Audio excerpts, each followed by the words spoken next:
여러분 안녕하세요. 와글와글 세상TV를 맡고 있는 박명섭 교수입니다. 오늘 참 귀한 손님을 모셨습니다. 우리 국제통상 분야의 스타 교수이신 이 정인교 교수님을 모셨습니다. 반갑습니다. 존경하는 우리 박명섭 선배 교수님께서 저를 또 그렇게 과찬의 말씀해 주시는 것은 뭐 고맙지만은 저한테는 어울리지 않는 것 같고요. 어쨌든 오늘 귀한 자리 불러주셨는데 제가 알고 있는 이런 통상 관련된 많은 얘기들을 풀어놓는 이런 계기로 저는 활용하고자 합니다. 오늘 우리가 이 한국 경제와 관련해가지고 국제 통상 환경의 변화라든지 앞으로 우리가 어떠한 방향으로 이렇게 나아가야 될 것이냐 하는 그러한 주제를 가지고 말씀을 나눠볼까 싶습니다. 먼저 우리 지금 현재 올해 4월부터 7개월간 연속해서 무역 적자가 일어나고 있는데요. 건국 이래 최대 무역 적자가 일어나고 있습니다. 그래서 이것이 반도체 수출 부진이 가장 큰 원인이라고 이렇게 이야기를 하는데, 먼저 이 무역 적자의 이런 문제에 대해서 우리 정 교수님 의견을 한번 말씀 좀 해주십시오.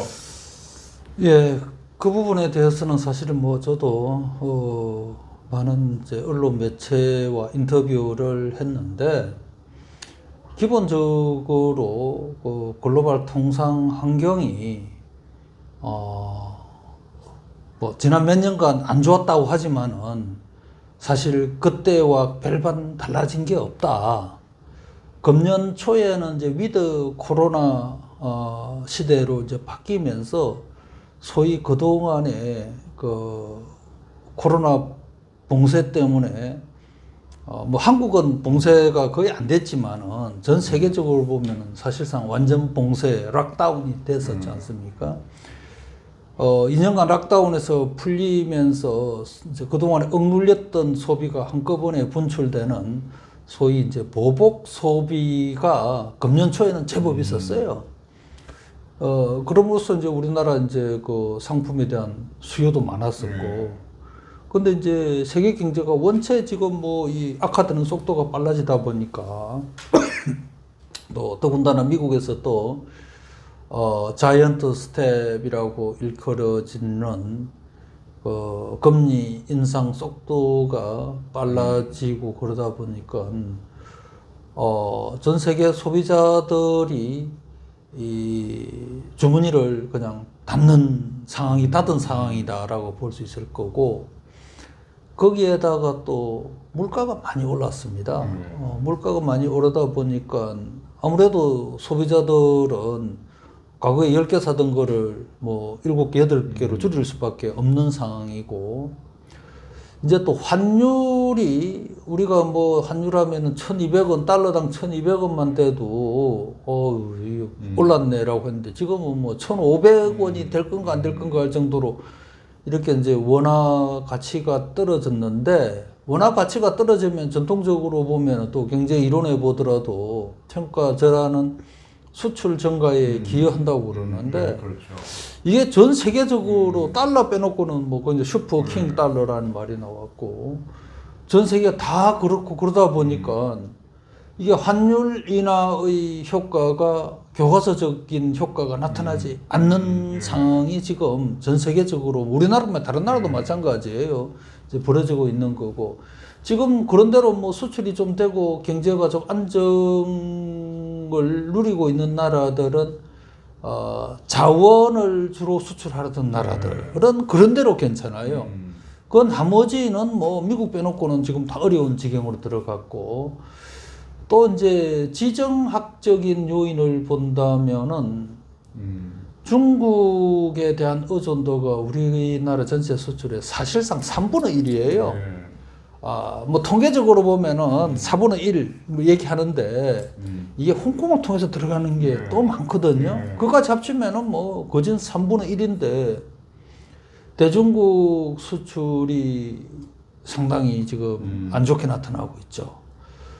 특히 뭐 반도체도 그렇고, 이제 품목으로 본다면 방금 말씀드린 이제 반도체가 지금 반도체는 항상 뭐 이렇게 큰 사이클을 그리면서 경기를 타고 있는데, 지금 내리막길에 와 있는데 이게 지금 바닥에 왔는지 안 왔는지는 아무도 지금 뭐 확인할 수가 없는 상황이고 하여튼 내림막길에 와 있는 거고 그러면서 우리나라 전체 수출에도 부정적인 영향을 주고 있죠. 그러니까 이게 뭐 수출에 부정적으로 볼 수 있는 요소들은 뭐 차고 넘치는데 긍정적인 측면을 볼 수 있는 게 찾기가 사실 어려운 상황입니다. 그러다 보니까 이제 7개월 연속 무역수지 적자에다가 최근 들에 이제 경상수지 적자까지도 지금 나타나고 있고 이런 추세는 앞으로 당분간 더 지속되지 않겠나라는 생각이 듭니다. 예. 조금 전에 말씀하신 이 반도체가 우리 한국 경제에 있어가지고 둘도 없는 이 대들보 역할을 하고 있고요. 그죠? 우리 나라 GDP 한 8%를 뭐 차지하고 있다. 뭐 단일 품목으로 총 수출의 한 10%를 차지하고 있다. 이 정도로 이 반도체가 이 우리나라 이 간판 그런 산업이라고 이렇게 볼 수가 있는데 지금 현재 미국하고 중국이 반도체 패권 경쟁을 하고 있고 또 미국에서는 이 전기 자동차와 관련해 가지고 인플레이션 감축법이라는 이렇게 하고 있는데 우리 반도체 분야에 있어 가지고 미국과 중국의 사이에서 우리나라는 어떠한 길로 가야 될 것인지 하는 것이 많은 사람들이 그 의문을 가지고 궁금해 합니다. 그런 점에 대해서 한번 말씀을 좀 해주시기 바랍니다. 뭐 제가 반도체 산업 전문가가 아니죠. 저는 뭐 국제 통상을 한 30년간 또 통상 정책을 주로 연구를 많이 온 이제 그런 학자이기 때문에 특정 산업에 대해서 제가 자신 있게 말씀드릴 상황은 사실 아닙니다. 이제 하지만은 요새 원체 또 반도체가 중요하고 또 어디 가보면 다 뭐 반도체 얘기를 하다 보니까 반도체에 대해서 나름대로 또 공부를 하지 않을 수 없는 이제 이런 상황인데 우리나라 반도체 산업을 어떻게 가져가야 되는가는 사실은 2, 3년 전부터서 국회라든가 또 연구기관과 논의할 기회는 많이 있었습니다. 문제는 이제 이 반도체 산업은 우리가 아는 산업 중에서 가장 스플라이 체인, 생산 네트워크가 가장 긴 산업에 속하는 어떤 그런 품목 중에 하나다. 뭐 우리가 흔히 알듯이 뭐 비행기, 그 다음에 반도체, 뭐 자동차도 되지만 자동차보다는 훨씬 더 이게 이제 스플라이 체인이 길기 때문에 그래서 이 반도체는 어느 한 나라가 지금 주도해서 온전하게 만들 수 있는 나라는 없습니다. 설계 단계에서부터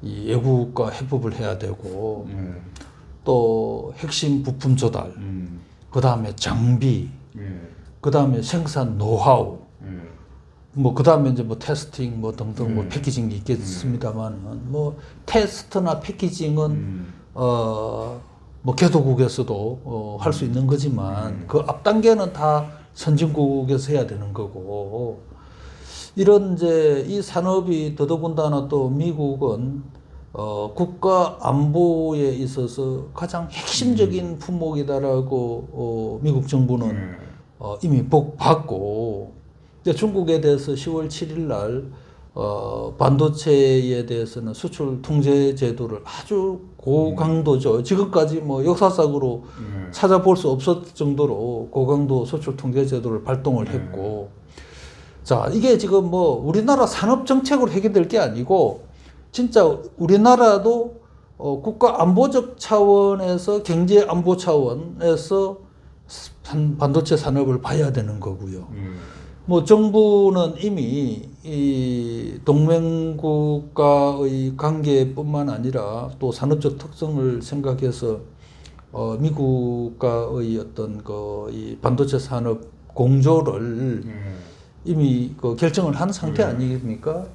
또 산업 입장에서도 뭐 우리가 지금 우리 산업이 SK 하이닉스와 삼성전자가 중국에 뭐 매출이 거기도 아마 3분의 1 이상 될 정도로 큰 비중을 차지하고 있고 또 생산 설비도 가동하고 있지만은 역시 이 미국의 조치에 따라서 중국에 있는 산업 설비들도 뭐 하루아침에 문제가 생길 수 있기 때문에 미국과 협력을 하지 않을 수 없는 상황이다라는 거고, 앞으로 방향성을 얘기를 하기보다는 몇 가지 그냥 그 중요한 관점을 말씀드리는 게 좋을 것 같아요. 반도체는 선진 미국을 포함한 서방 국가와의 그 공급망이 대부분이기 때문에 그쪽으로 우리가 협력을 할 수밖에 없다라는 거고, 반도체는 군사 안보적인 측면에 있어서도 가장 중요한 걸로 지금 뭐 국제사회 다 알고 있기 때문에 우리나라도 이런 측면에서 반도체 산업에 관련되는 정책 당국이 수립해야 되겠다라는 거. 마지막으로는 과거에는 우리가 특히 이제 WTO가 출범하고 하면서 보조금 협정이라는 걸 만들어가지고 정부가 인위적으로 산업에 대해서 보조금을 주는 이런 산업 정책을 금지를 시켰는데 최근 몇 년 사이에 뭐 WTO 자체가 무기력화되면서 뭐 선진국들부터 WTO 규범을 신경 안 쓰고 그냥 자기들이 전략 산업에 대해서는 보조금을 지금 엄청나게 지금 퍼붓고 있는 이런 상황인데, 우리나라도 재원이 허용하는 이런 전략 산업, 반도체뿐만 아니라 전략 산업에 대한 산업 정책을 좀 더 강화를 시켜야 되지 않냐. 뭐 이 세 가지 관점을 좀 말씀을 드리고 싶습니다. 그러니까 이 지금 반도체 관련해 가지고 말씀이, 반도체는 우리 국가 안보뿐만이 아니라 경제 안보에 있어 가지고 필수적인 그러한 산업인데, WTO에서 이야기하는 그러한 보조금 관련된 뭐 규정과는 관계없이 전략 산업으로 많은 선진국들이 지원을 하고 있기 때문에 우리도 거기에 동참할 수밖에 없는 그런 상황이다, 이렇게 이해가 됩니다. 근데 미국의 경우에 보면은 칩스 앤드 사이언스 액트를 해가지고 2022년에 뭐 중국을 견제하고 미국의 뭐 기술 우위를 강화하기 위해 가지고 반도체 첨단 기술 뭐 생태계 육성에 그 총 2,800억 달러를 투자한다는 그러한 내용의 법안이 통과된 걸 알고 있는데, 우리나라에서도 제가 언론에서 한 번씩 보면은 반도체 경쟁 지원법인가 하는 것이 국회에 상정이 됐다는 내용을 봤는데 지금 어떻게 통과됐는지요? 혹시 거기에 대한 첨단 산업 무슨 진흥법인가 이제 이런 게 작년인가 재작년인가 만들어졌습니다. 이제 그거는 사실은 좀 약한 거고요. 그래서 이제 이런 그 전 세계적인 그 산업 지원 추세에 맞춰서 특히 이제 반도체에 대해서는 좀 더 지원을 해야 된다라는 이제 그런 것 때문에 이제 그 반도체 그 특위도 만들어졌고 이제 작업을 하고 있는데, 제가 최근까지 알기로는 뭐 그런 법이 아직은 이제 통과되지 않았을 거다. 그런데 요새 뭐 국회에서 지금 뭐 돌아가는 걸 보면은 법 통과될 여유가 없잖아요. 그거는 뭐 전체 본회의가 열려야 되는데 본회의에서 의미 있는 법안이 통과된 기억이 지금 없기 때문에 제가 뭐 확인은 안 해봤지만 그런 상황으로 보면은 아직 계속 논의 중인 상태지 않냐라는 생각이 듭니다. 예, 우리 뭐 국회에서도 이러한 점을 빨리 조금 해결하기 위해서라도 이 법안이 상정되고 빨리 통과될 수 있는 그런 날을 막 기대합니다. 그리고 지금 이 자동차로 넘어가 가지고요. 오래전부터 전기 자동차에 대한 미국산에만 그 보조금을 준다 하는 그런 내용이 쭉 언론에 나오면서 많은 사람들이 우리나라 자동차 산업도 어려워지지 않느냐 하는 그런 점을 가지고 FTA와 관련해 가지고 미국이 이럴 수 있느냐 하는 그런 시각으로 이렇게 보는 사람들도 많이 있습니다. 이 점에 대해서 어떤 일각에서는 우리 정부에서 그러한 것에 대한 대응이 조금 좀 늦지 않았느냐 이렇게 또 보는 사람들도 있거든요. 그래서 우리 교수님께서는 이 인플레이션 감축법과 관련해 가지고 우리나라 자동차 산업의 뭐 피해랄까요, 앞으로 과제랄까, 이런 점에 대해서 말씀 좀 해주시기 바랍니다.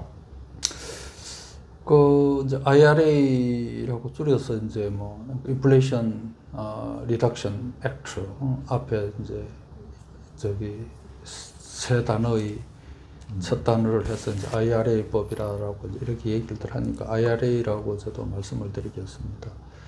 IRA 법은 기본적으로 그 미국이 신재생 에너지 설비를 많이 구축함으로써 지금 뭐 에너지 가격이 물가를 끌어올리는 원동력이 되고 있지 않습니까? 뭐 다른 이유도 있겠지만 가장 큰 이유가 되는데, 그래서 이제 장기적으로 에너지 가격을 낮춘다. 이제 그러려고 그러면은 뭐 태양광 설치하는데 그 IRA 법이 사실은 재원의 대부분이 들어가고, 또 전기차 산업을 미국 내에서 육성시키기 위해서 말씀하신 미국 내에서 전기차가 조립이 되어져야 되고, 또 그 미국 중국 탈중국 차원에서 중국산 소재를 쓰지 말아야 된다. 이제 그럴 때 최대 자동차당 7,500불의 보조금을 주겠다. 이제 7,500불이면 1,000만 원이 넘으니까 큰 돈이죠.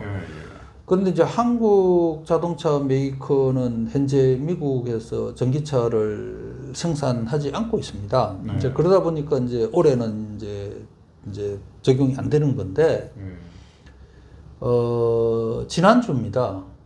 제가 다 워싱턴 DC 미국에 다녀왔는데, 지난주에 미 조지아주의 그 사바나 시티인가 그 인근에 지금 이제 그 현대기아차 전기차 이제 조립 공장이 이제 기공식을 했고, 이제 서둘러서 지금 뭐 이게 이제 조립 라인을 만들려고 하는 것 같아요. 자, 이제 크게 보면 IRA 법은 우리가 뭐 전기차 그 보조금에 이제 몰두하다 보니까 그게 다인 것처럼 비춰지지만, 큰 틀에서 보면은 그거는 사실 작은 부분이에요. 그리고 또 한국을 배제하기 위해서 그랬다기보다는 미국 내에서 팔리는 전기차가 한 50몇 개 되는데 그거 충족할 수 있는 게 10손가락도 안 되거든요. 근데 이제 우리 차는 물론 없으니까 이제 문제지만은, 이제 그래서 특별히 뭐 한국을 겨냥한 이런 조치였다라고 볼 수는 없다라는 걸 첫째 말씀드리고, 이제 두 번째는 우리나라에서 태양광 업체라든가 또 이 배터리 뭐 모듈이나 이런 거를 생산하는 업체가 미국 내에 한 10개 이상 지금 뭐 생산 라인을 지금 가동을 하고 있습니다. 그런 업체들은 상당히 도움을 봐요. 지금 뭐 그 주가가 엄청 올랐지 않습니까? 뭐 H 무슨 주식 같은 이런 거 많이 올랐는데, 그래서 이제 중립적으로 평가를 한다면은 역시 미국은 탈탄소 시대를 대비한 게 목적이었고, 특히 이제 우리가 한미 FTA도 있기 때문에 우리가 좀 미국에 대해서 섭섭하게는 생각할 수 있지만은, 이제 그거는 통상 정책이나 통상 외교로서 풀어나가야 될 사안이다. 이제 이런 생각이 들고요. 그러면 이제 사실 국내에서 잘 안 알려진 게 이제 이런 겁니다. 올 연말까지는 아까 말씀드린 50몇 개 전기차 브랜드 중에서 한 10개 정도는 보조금을 받을 수 있어요. 미국 내에서 생산되니까. 내년 되면은 사실은 충족을 시킬 기업이 별로 없습니다. 여러 가지 조건이 있거든요. 그 조건을 맞추기 어려워요. 그렇게 본다면은 올해 내년은 우리 현대기아차가 보조금 혜택은 못 받지만은 그렇다고 해서 매출에 그렇게 타격을 받을 거냐? 물론 뭐 최근에 최근 몇 월 달 그 매출이 보면은 그 전에보다 좀 떨어져서 뭐 이런 얘기 떨어졌다는 보도가 나오지만은 그거는 IRA 법과는 사실 무관한 거예요. 무관한 거고. 근데 이걸 알아야 되는 게, 지금 우리가 자동차 지금 주문해도 2년 후에 인도받잖아요. 현대 기아차도 기아차 저기 인기가 많아갖고 미국 내에서도 지금 보조금 그냥 없이 살 사람 손들라고 그러면은 제품이 없어서 못 팔아요. 예. 뭐 내년 후내년까지도 이미 물량은 다 있는 거예요. 거기에다가 어쨌든 환율 덕은 보겠죠. 그래서 뭐 피해가 없지는 않겠지만 실물 경제 측면에서 크게 그렇게 데미지가 가는 건 아닙니다. 그래서 현대차 같은 경우에는 앞으로 그 미국 대미 그 통상 로비 역량을 분명히 강화를 시키긴 해야 되지만 사실 대응을 제게 못했다라는 거는 정부만 탓할 게 아니고 기업이 사실은 먼저 알아서 해야 되는 거죠. 그걸 뭐 정부가 다 어떻게 다 해결해 주겠어요? 이제 그런 면에서는 현대차는 이제 좀 앞으로 이 통상 정책이나 특히 국제적인 이제 홍보나 또 로비 역량을 좀 더 키울 필요가 있다라는 점은 지나고 나서 보니까 생각이 듭니다.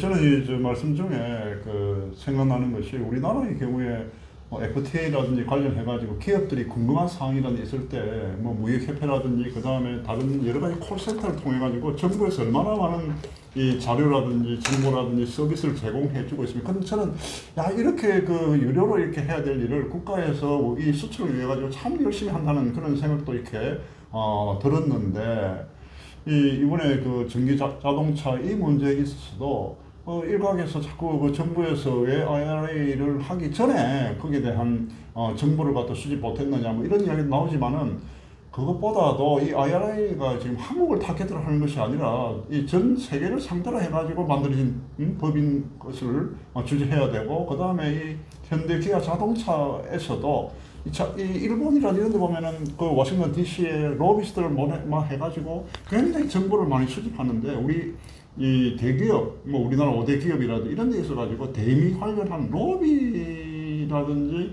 이런 활동들은 적절하게 하고 있는지 제가 좀 그 분야에 대해서 잘 모르기 때문에 혹시 교수님 맛있는 분야 있으면 이제 이번 IRA 법은 상당히 특수한 상황에서 법안이 제정이 되어졌습니다.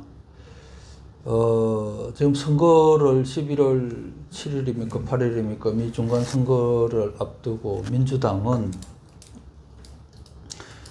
표심에 도움이 되는 법을 하나 만들어고자 했고 이제 그러기 위해서는 하여튼 빨리 만들어야 되잖아요. 빨리 만들어야 되니까 예산 조정 절차라는 게 이제 미국 의회 내에 있는데 이제 그거를 쓰면은 소위 말해서 디베이트를 안 하고 그냥 뭐 상하 양원에 상정해가지고 투표만 하면 되는 거예요. 근데 하원에서는 자기들이 현재로서는 다수당이고 민주당이 이제 상원은 50대 50이에요.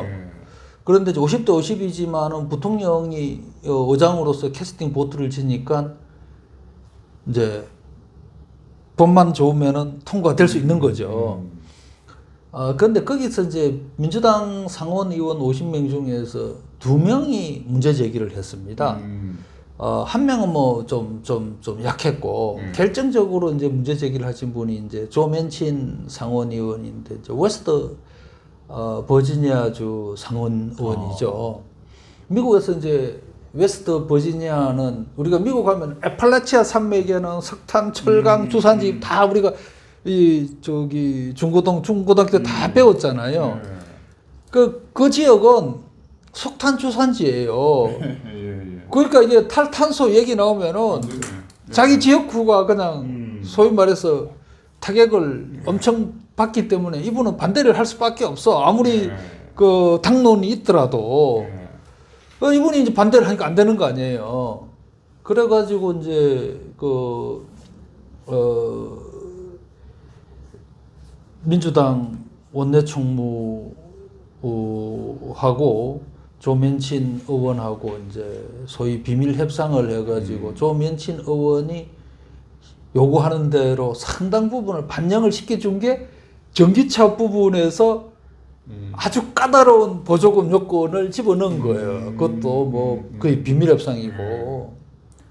그러고 이제 바로 이제 그냥 하원에 상정해가지고 통과시켜 버렸고 또 며칠 뒤에 상원에서 51대 50으로 돼버렸거든요. 그러니까 이제 이 법안이 상원 버전, 하원 버전이 다르면은 다시 또 이거를 소위 말해서 그 통합 버전으로 만드는 절차를 가야 되잖아요. 네. 그럼 손을 대면 안 되는 거 아니에요? 어느 쪽에서도. 그냥 그대로 올라간 거예요. 그러니까 설령 알았다 손치더라도 그거를 바꾸지는 못했을 겁니다. 이제 일단 그 IRA에 대해서는 하여튼 뭐 그 정도로 그 이거는 특수 상황이었다라는 걸 이제 말씀을 드리고 예.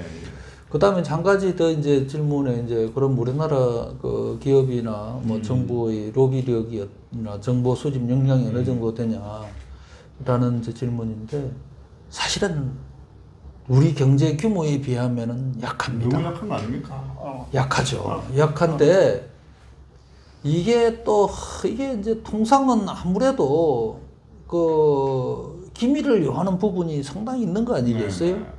그러면은 이제 국회에서도 그런 부분을 좀 고려를 해서 그 기밀로 다룰 부분은 다루고 그 다음에 나머지는 해야 되는데 그런 걸 막 그냥 밝혀내고 그러다 보니까 그와 관련되는 예산이 과거에 비해서는 많이 줄어들었습니다. 아하, 예. 오히려 줄어드는 측면이 하나 있고요. 네. 이제 두 번째는 우리나라의 어떤 면에 있어서는 참 안 좋은 관행인데 조금 전에 이제 뭐 우리 정부에서 그 통상 정책이나 정보에 관련되는 서비스를 뭐 이렇게 기업이나 민간인들한테 많이 알려주는 시스템이 있다라고 하셨는데 전 세계에서 이런 나라가 없을 정도로 많이 하고 있죠. 그렇게 해주는 게 관례화가 되다 보니까 민간에서 어당해야 될 거를 사실은 안 하거나 못 하거나 이런 상황이 돼 있어요. 그리고 이제 뭐 문제가 생기면은 다 이제 통상 당국을 쳐다보는데 사실은 정부가 할 거보다는 지금 글로벌 기업으로 된 게 우리 기업들이 얼마나 많습니까? 그 기업들이 알아서 해야 될 게 너무나 많은데도 제대로 안 되고 있다라는 거는 워싱턴 DC에서 뭐 가서 뭐 로펌이나 관련되는 어떤 그런 그 기관들 방문해서 얘기해 보면은 우리나라가 뭐 이를테면 동남아의 어떤 나라보다도 사실은 좀 그보다도 못하지 않냐라는 생각이 들 때가 있습니다. 뭐 일본하고는 비교가 안 되고요. 그렇죠. 예, 지금까지 우리 정의규 교수님을 모시고 이 글로벌 통상 환경 중에서도 이 반도체 관련된 내용과 전기 자동차에 대한 문제점을 살펴봤습니다. 그리고 마지막에 우리 기업들의 대미 로비 전략이라든지 로비와 관련한 이 협상 방안에 대해서 방향에 대해서도 한번 살펴봤습니다. 유튜브의 성격상 여기서 잠시 마치고 2부에서 여러분들을 뵙도록 하겠습니다. 고맙습니다.